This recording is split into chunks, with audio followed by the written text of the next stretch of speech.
Hey there, everyone. How are you? I'm going to share with you my experience with money. We're going to go back, start when I was under 12. So we're going to give you all the nitty gritty. I guess that's a word, right? Nitty gritty. And I'm going to try to do this while juggling a very rambunctious little puppy here. Hi, buddy. So again, we're going to talk about my experience with money because it's important for you to understand where I came from.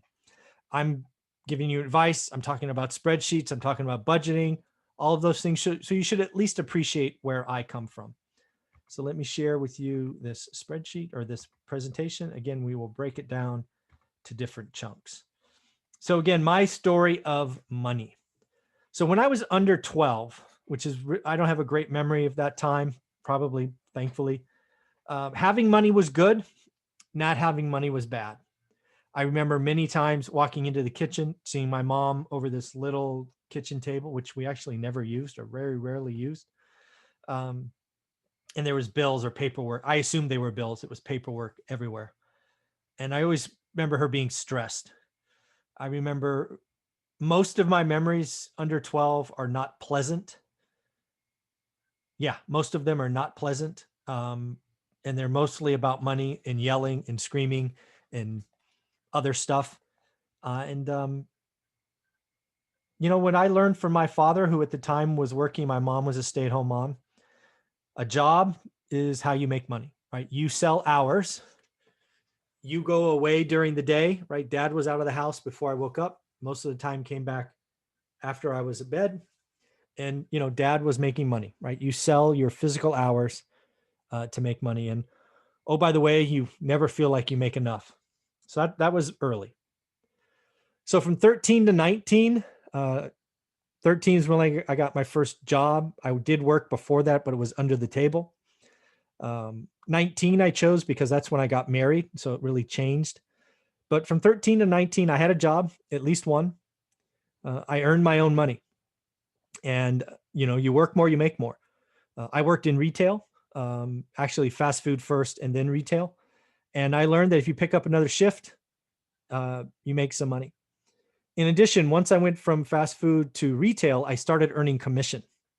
And I really learned that you can either sit behind the register and wait, or you can go out on the floor, talk to people, and you can make some more money. I was an introvert, if you can believe that. I was very shy, but I was attuned to where the money was. So I just got comfortable talking to strangers. And I still remember that first commission check. I was 14, I think, maybe 14. Made $600 in a week. 14. And this is in, what would that have been? This would have been the late 80s. $600, no expenses as a kid for a week. Man, I thought I was I thought I could do no wrong. That was a good day. And that was 600 net, right? I forget what it was gross, probably high eights, maybe 900 for a week. That was some pretty good living that day. I felt pretty good. Then got into 19, got married. I remember feeling, holy cow, I need to make more money. I'm still working retail. I probably made 18 grand, maybe 20. I can't afford college. For me, my mindset, college meant more money. So I went to junior college. I had to pay for it. So I remember it was $5 or $7, maybe $10 a unit. I did that. I didn't know what I wanted to do. So junior college made sense. It allowed me to go cheaply. It allowed me to change my goals from accounting to economics or finance to economics. I was still working. That was important, right? You're a married man now. You got to pay the bills. So I went to school, took a full load, and worked 35 plus hours a week. I went to junior college at De Anza, just down the road. It had an automatic transfer to Santa Clara University, which was the best school I could get into. It was local, I could drive to. I got my first student loan when I got to Santa Clara. And then I got a job after school and went back to get my MBAs in the evening, all while still working full time. And why did I get my MBA? Because I thought an MBA meant more money. 26 to 30. This is when I start making some real money. I start making 80 to 150 grand a year, which is more than my father had ever made growing up by probably 2 or 3 times. My father never saw this much money as income when I was growing up. And I didn't know what to do. I spent it as fast as it came in. I only had one job finally at 26. It was commission based. So again, the more I worked, the harder I worked, the better I got. The more I practiced, the better I got. But again, I was stupid. I was spending it. I thought it would never stop. Boy, that was crazy. And this was my first introduction to lifestyle creep, right? The more you make, the more you spend, the more you make, the more you spend. I now call it the rat race, right? I was full on. Make more money, the wheel gets bigger. You got to work harder, hustle. This was a painful experience, and I hope to help stop that for others.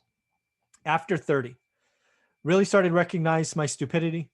I started to learn to live on less, saving more, and investing in single family homes. Goal one was one a year. That's all I wanted, was just to get one a year. I didn't have any big financial freedom goals. It wasn't something we talked about. It was, hey, let's just have a better retirement. That's how this all started. We ended up dropping our spending. I now call it wants and needs. We went from spending 100% of our money to spending 50%. It's a big deal.